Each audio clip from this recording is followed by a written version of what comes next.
You will die and no one will remember that you ever existed. That's not a metaphor. That is a scheduled event. Your name, your voice, the way you laugh, your dreams, your passwords, your Instagram account, your body, all of it has an expiration date, and the universe has already stamped it. And here's the part that should keep you up at night. It doesn't matter. It never mattered. Because while you drag yourself out of bed for a job you hate, while you pay bills, swallow your anxiety dry because water takes too long, and perform happiness for people who aren't watching, the universe remains absolutely, perfectly, insultingly indifferent to you. Have you noticed that yet? Really noticed it? The world does not care that you're sad. Your suffering changes nothing, not one atom.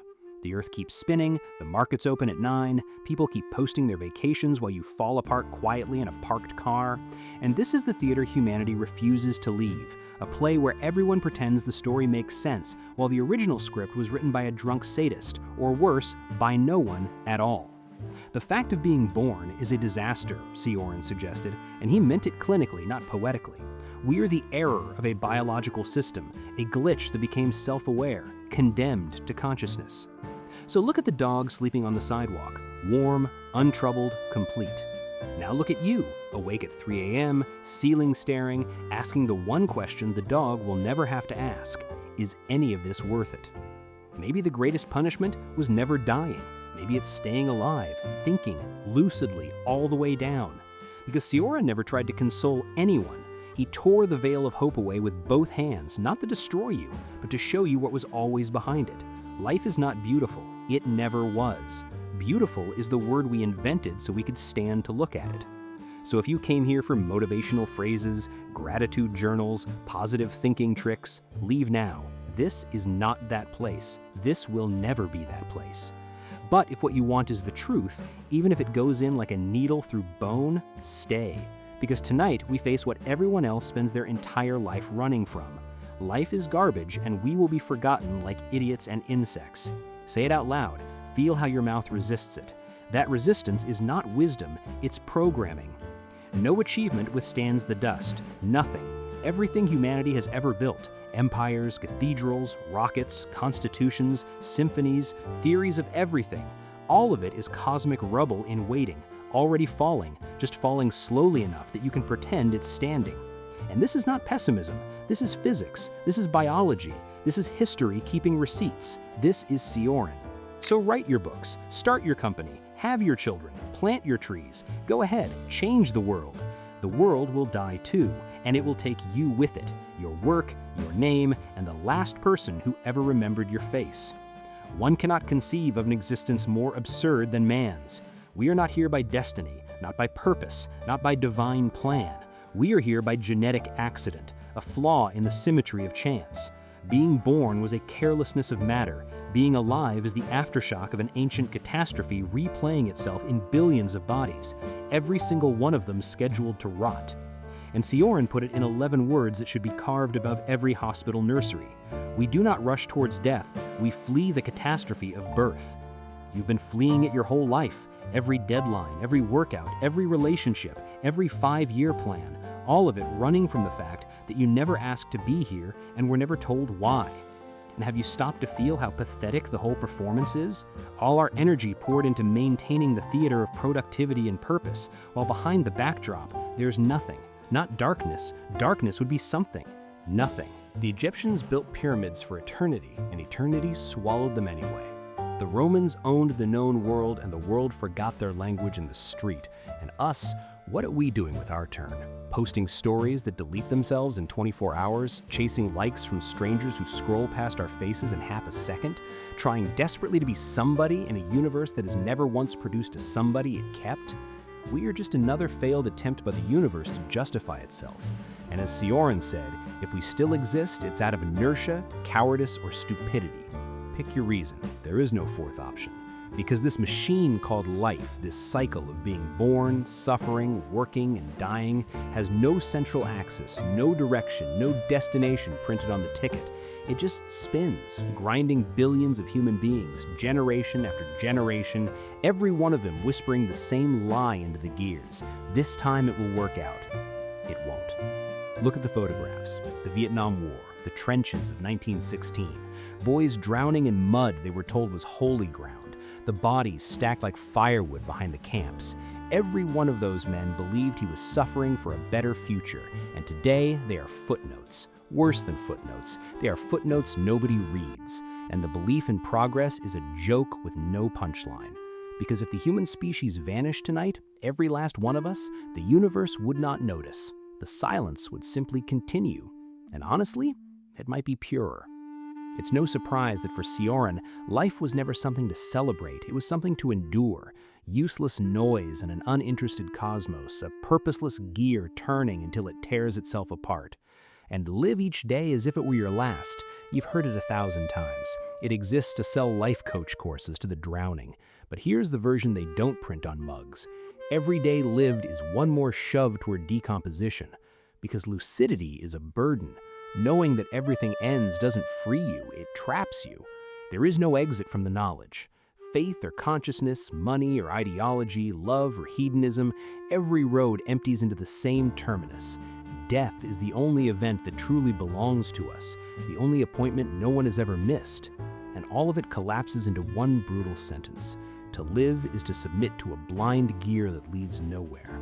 Consciousness is not the prize of evolution, it's the sentence. And if anything condemns us more than death, it's this. We are the only species that knows, the only animal that carries every single day the full weight of knowing that everything it loves will disappear, and carries it anyway, to work, to dinner, to bed. The dog sleeps, the tree grows, the man thinks.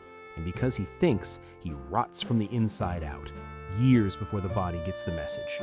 Emil Cioran understood this early, not as metaphor, but as clinical diagnosis. He said consciousness was more dreadful than any disease, and he had watched both do their work.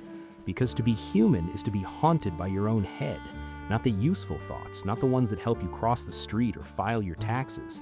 The other ones, the thoughts that dig, that suspect, that quietly dismantle everything you thought was solid, until one ordinary Tuesday, the mirror becomes a threat. Consciousness did not give us control, it gave us agony with a witness. And have you ever tried sitting in absolute silence? People call it meditation, peace. But stay there long enough, really stay, and what rises is not relief, it's dread. Because silence removes the filter, and consciousness finally says what you spent your whole life drowning out with podcasts and traffic and other people's voices. Existence is a labyrinth with no center, no exit, and no map. And you are not lost in it, you are it. Knowing life has no meaning doesn't stop us from living it, it just kills the enthusiasm. You keep walking, you just stop believing the road goes anywhere. And Cioran never saw philosophy as salvation. He called it a necessary poison, a clarity that blinds. For him, thinking was a fever, and the higher it climbed, the closer the collapse. So feel the cruelty of the paradox. The more lucid you are, the more you suffer. And modern neuroscience quietly confirms what Cioran bled onto the page. The most reflective, most connected, most awake minds show the highest rates of depression, as if every extra synapse were another wick soaked in fuel. That's why the brightest ones burned first. Nietzsche embraced a beaten horse and never came back. David Foster Wallace mapped the loneliness of an entire generation and could not survive his own map. Artaud spent his life shuttled between breakdowns and locked wards, screaming with the rest of us only whisper at 3 a.m. They thought too much, felt too much, saw too much, and the seeing broke them. Because ignorance is light, lucidity is lead. And optimism, understand this, optimism is not strength, it is flight, the most socially acceptable form of running away ever invented. And here is the perverse arithmetic. The more we understand ourselves as a species, the more we despise ourselves. Because what we found under the microscope was not a soul, it was a pile of meat that thinks about its own decomposition and calls the thinking a gift. To think is to press the wound and study the bleeding. That was Cioran's whole method. Human suffering is not an accident, it is the operating cost of having too much brain for a world that offers it nothing to hold. And religions, ideologies, self-help, all of it is protective architecture, scaffolding around a condemned building. Because to face life without the veils is to stand over an open corpse and refuse to turn your face away. But here is the deepest cruelty of all. Even knowing this, even right now hearing it, you cannot stop thinking. Consciousness, once awakened, never sleeps again. It follows you to the last breath, a sleepless voice in the dark that knows your name and uses it. Everything you believe was created so you wouldn't go insane. God, justice, freedom, purpose, eternal love, your mission. Not one of these ideas was born from truth. Every single one was born from fear, invented by a terrified animal standing at the edge of nothing and building a railing out of words. Because hope is not noble. Hope is a conditioned reflex of despair, a twitch. Hope is a virtue of slaves, the leash that lets you walk yourself. And everything sustaining civilization, politics, religion, patriotism, meritocracy, rests on the same trick. Pretend there is meaning behind the pain. Pretend suffering is pedagogical. Pretend chaos has a curriculum. Pretend we are going somewhere. We are not going anywhere. We are surviving and lying to ourselves in shifts, so someone is always awake to keep the story going. Religion did not arise from the search for truth. It arose from the refusal to accept death. God was not found, God was invented, and not to liberate, but to contain, to prevent panic, to turn fear into ritual and the void into a bedtime story with a father figure at the end. Man created God because he could not bear the absurdity of dying without a reason after living without one. And ideologies are religions without a heaven but with better marketing. Communism promised paradise on earth. Capitalism promised freedom and abundance.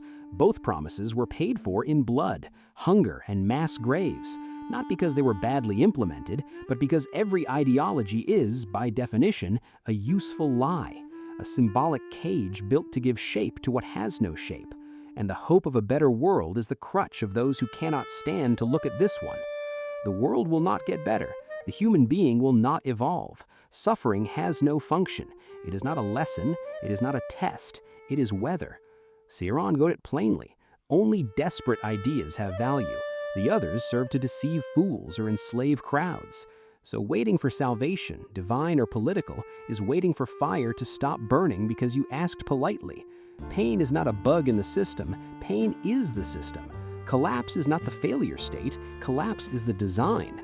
And on the personal level, hope wears a friendlier mask, positivity. The self-help industry sells happiness in 12 easy chapters: meaning, balance, inner peace, shrink-wrapped, search-optimized, 30-day guarantee. But what it actually delivers is anesthesia, thought in capsule form, dosed precisely to suffocate the one suspicion it cannot survive. That maybe life was never worth this much effort. Hope is the anesthetic that lets us bear the unbearable, not because things will work out, but because admitting the opposite would mean signing the confession of the entire human condition. And despair without hope is the only true lucidity. Everything else is sedation with better branding. We were raised to resist the truth, and the truth is this: life has nowhere to go, and every promise ever made to you was a crutch handed to someone expected to walk in an abyss. Everything history records is the progressive sophistication of pain. We call it progress, but look at what actually improved. Not mercy, not wisdom, only the machinery. The stone became the sword, became the rifle, became the bomb. Human nature never changed, only the throughput of destruction. History is not a book of glories, it is a bound sequence of slaughters with a beautiful cover.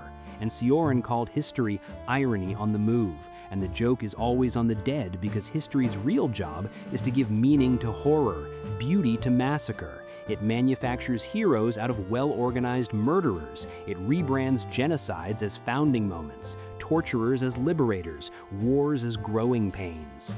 Have you ever really sat with this, that every world power standing today was built on mountains of corpses? The United States, colonization, slavery, Hiroshima, France, revolutions, guillotines, colonial plunder, Germany, gas chambers running on a schedule, engineered with pride, Russia, czars, gulags, Stalin's arithmetic of the dead, Brazil, quilombos raised, entire indigenous nations erased from the map, children starving in the backlands, while the capital lights up like a promise no one intends to keep. And what did we learn from all of it? Nothing. We learned nothing. We still believe the fable of moral evolution as if time had ever signed a contract with ethics. The First World War killed 16 million people. Never again, they said. And 20 years later, we killed 70 million. And today we hold weapons that can delete continents in the time it takes to microwave dinner, and we call this strategic deterrence. It is the same tribal instinct that swung the first club, we just gave it a red button in a briefcase.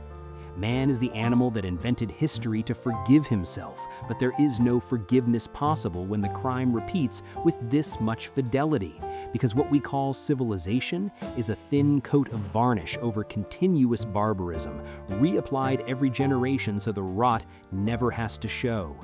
History does not redeem us, history convicts us because the only consistent legacy we have ever left behind, the only artifact present in every era, every empire, every century, without exception, is suffering. And if you think we're better now, look around, actually look. Millions of refugees with no country and no door. Modern slavery rebranded as the gig economy. Children assembling smartphones in the dark so adults can photograph their lunch in the light. Call that a globalized world if you want. Cioran would call it the victory of stupidity as universal order. There is no progress, there is only repetition in new packaging. History does not move forward, it spins in circles, selling you the same old wound wrapped as a new product. And here is the cruelest irony of existence, crueler than death itself. Not even the pain you feel right now will be remembered, not by history, not by your family, not even by you. The thing tearing you apart tonight will be dust by morning, some distant morning you can't imagine yet. Even your deepest scars vanish when the flesh goes, and in the end, what remains is nothing. The human being fights desperately to leave a mark, a signature on the world, but the world has nowhere to sign. The page dissolves faster than the ink. We will be forgotten like idiots and insects, wrote Cioran, and he didn't say it with contempt, he said it with precision, because the only difference between a crushed insect and a buried emperor is the pomp of the funeral. The destination is identical: dissolution, oblivion, silence. Have you ever walked through an old cemetery, really walked it? Broken tombstones, names erased by rain that didn't even notice. It was erasing them.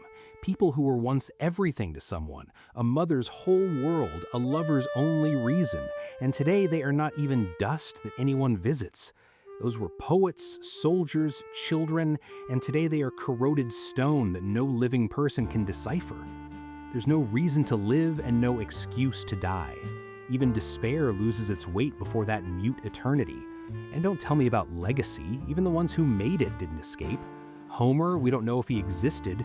Jesus, fragmented into 1,000 contradictory versions, each one armed. Alexander conquered the known world and survives as a footnote and a masculinity meme. That is the ceiling, that is the best case. What isn't distorted is ignored. And even if the ones who bent history are dissolving in it, what exactly do you think is waiting for you and me? But the abyss isn't only behind us, it's ahead. The heat death of the universe is not spiritual speculation, it is physics with a delivery date. One day, everything reaches absolute thermal equilibrium. No star lit, no chemical reaction, no memory, not organized matter, not one vibrating atom left to say something was here. And by then, humanity will have vanished without record, without witness, without archive. Eternity is the forgetting of everything that ever deserved to be remembered. The human species is a microscopic breath in an ocean of silence, and the feeling of importance you carry, that warm certainty that your life means something, is a biological defense mechanism, nothing more, a painkiller your ancestors evolved so they'd keep breeding on the way to the grave. And here, right here, is where every counter-argument collapses. No value withstands time, no memory withstands entropy, no meaning survives the vacuum. Hope is a joke told by an organism that already knows it will die. And consciousness, that evolutionary aberration, is just the echo of a universe that laughed at itself once and repented too late. In the end, maybe none of this matters. Maybe this video, you, me, all of it, just one more spark going out in the dark. But notice something. You're still here. You didn't look away. You sat inside the truth for 20 minutes without a single painkiller, and you're still breathing. And as long as there's still a screen lit, as long as there are still eyes like yours watching with lucidity instead of flinching, there is a thin thread of meaning. Not the kind they sell, the kind you earn by looking straight at it. Cioran wrote for 60 years about the uselessness of everything and kept writing. And that contradiction is the secret. The lucid don't survive because of hope, they survive because they stopped needing it. And strangely, that's the closest thing to freedom this world offers. If this video touched you, if it tore open some inner silence or finally gave a name to what you've always felt but could never say, then it was worth it. Because here on this channel, we don't sell canned hope. We choose the truth, even when it hurts. And having you here, walking against the current with us, is already a huge gesture. If you want to go further, if you feel this content deserves more direct support, consider becoming a channel member. Besides helping keep this kind of reflection alive on an increasingly superficial internet, you get early access to videos, behind-the-scenes content, exclusive discussions, and content made for people who aren't satisfied with easy answers. You can also use Super Chat, a simple way to say directly, "This saved me a little today."